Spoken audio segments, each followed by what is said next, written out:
my channel. Jangan lupa subscribe dan bunyikan loncengnya.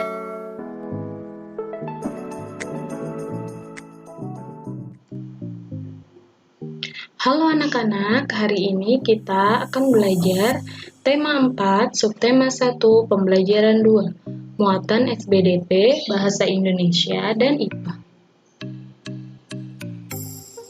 Beberapa orang melakukan aktivitas olahraga rutin setiap pagi. Contohnya adalah senam pagi. Senam membuat tubuh kita senantiasa bugar dan segar. Senam juga dapat membakar kalori dalam tubuh kita. Kebanyakan orang senam dengan diiringi musik. Masih ingatkah kalian dalam musik ada istilah tangga nada diatonis mayor dan diatonis minor? Kita akan mengingat kembali perbedaan tangga nada mayor dan minor. Tangga nada mayor itu dinyanyikan dengan riang, semangat, diawali dan diakhiri nada do, dan juga diawali dengan nada sol atau mi. Nah, ini adalah tangga nada mayor. Kemudian, lagu bertangga nada minor dinyanyikan dengan hikmat, bersifat sedih dan diawali diakhiri nada la. Ada juga yang diawali diakhiri nada mi. Nah, ini adalah tangga nada minor. La, si, do, re, mi, fa, sol, la. Kalau ini mayor, do, re, mi, fa, sol, la, si, do. Jadi kalian pasti masih ingat ya perbedaan dari tangga nada mayor dan minor. Yang bersemangat itu mayor, kemudian yang bersifat sedih itu minor. Selanjutnya, kita akan belajar macam-macam pantun. Yang pertama adalah pantun anak-anak.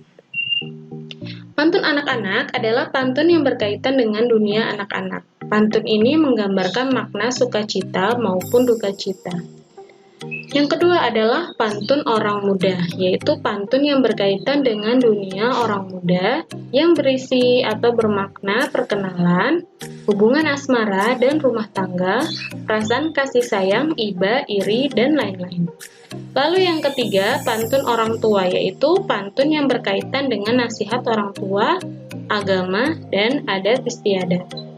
Nah, sekarang kita akan belajar contoh dari masing-masing pantun. Yang pertama, pantun anak-anak. Contohnya, dengarlah nyanyian si burung ketilang, menyanyi merdu di pucuk dahan, hatiku senang, hatiku riang, bersama teman main di taman. Nah, ini diakhiri huruf yang berbeda, NG, N, NG, dan N. Ini pantun pola sajaknya adalah AB, AB, karena berbeda. Dua baris pertama disebut sampiran, dua baris kedua disebut isi. Nah, makna atau tujuan dari pantun ini ada di dalam isi, yaitu anak-anak itu akan merasa senang dan hatinya akan merasa riang kalau mereka bermain bersama teman-temannya di taman. Jadi, maksud dan tujuan pantun itu ada di sini. Lalu, yang kedua adalah pantun anak muda. Ke rumah paman pergi bertamu, tak lupa membawa buah tangan. Anak muda menuntut ilmu, rajin belajar demi masa depan. Nah, ini diakhiri huruf U, N, U, N. Nah, dua baris pertama disebut sampiran, dua baris kedua disebut isi.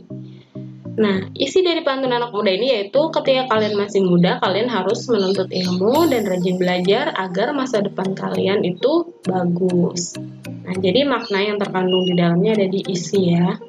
Lalu selanjutnya adalah pantun orang tua.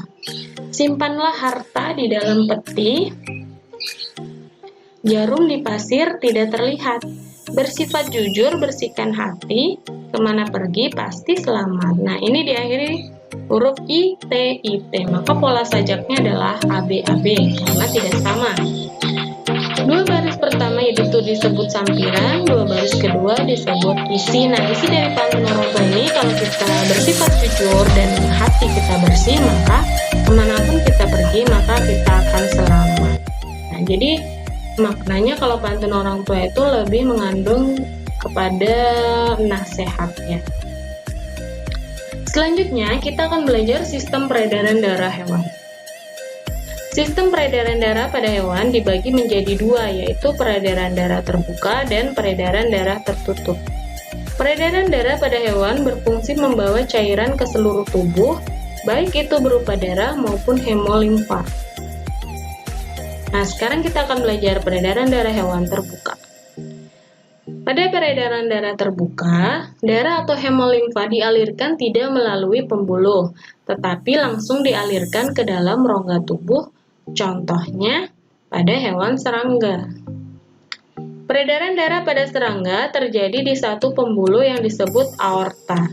Jantung pada serangga disebut jantung pembuluh yang terletak memanjang di sepanjang punggung. Nah, ini adalah jantung dari serangga.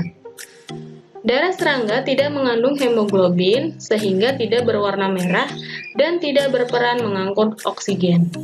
Darah serangga hanya berfungsi mengangkut zat-zat makanan dan zat sisa. Selanjutnya, peredaran darah hewan tertutup. Darah beredar di dalam pembuluh-pembuluh yang saling berhubungan. Peredaran darah tertutup sederhana, contoh pada cacing tanah. Dan peredaran darah tertutup yang kompleks atau rumit itu contohnya adalah burung, amfibi, reptil, dan ikan. Nah, ini peredaran darah tertutup yang sederhana, yaitu dari cacing. Jantung dan saluran cacing memiliki katup sehingga darah tidak mengalir kembali ke jantung. Jantung memompa darah dari pembuluh darah bagian atas tubuh ke pembuluh darah bagian bawah tubuh, kemudian ke seluruh tubuh. Nah, pembuluh atas, kemudian ini jantungnya, ini pembuluh bawah. Selanjutnya adalah ikan. Sistem peredaran darah ikan termasuk sistem peredaran darah tertutup dan tunggal. Dimulai dari jantung yang mengalirkan darah keluar menuju insang.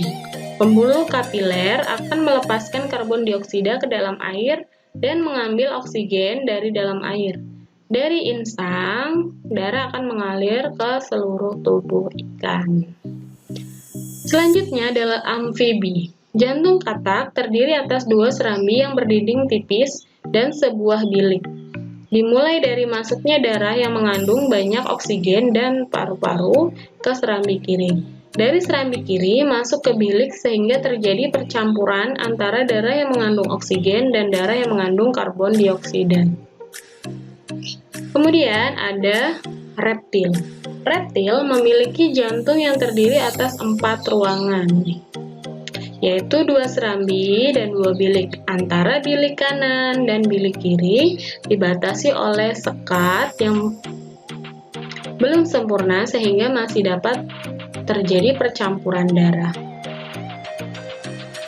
Lalu yang terakhir adalah burung. Jantung burung terdiri atas 4 ruang, yaitu 2 serambi dan 2 bilik. Sekat antara bilik kanan dan kiri sudah sempurna sehingga tidak terjadi percampuran darah. Sistem peredaran darah pada burung juga termasuk sistem peredaran darah ganda. Nah, kalian pasti sudah bisa ya membedakan masing-masing sistem peredaran darah pada hewan dan penjelasannya. Agar kalian lebih paham, kalian bisa mencari tambahan informasi dari internet ya. Cukup sekian pembelajaran kali ini, sampai jumpa di pembelajaran selanjutnya.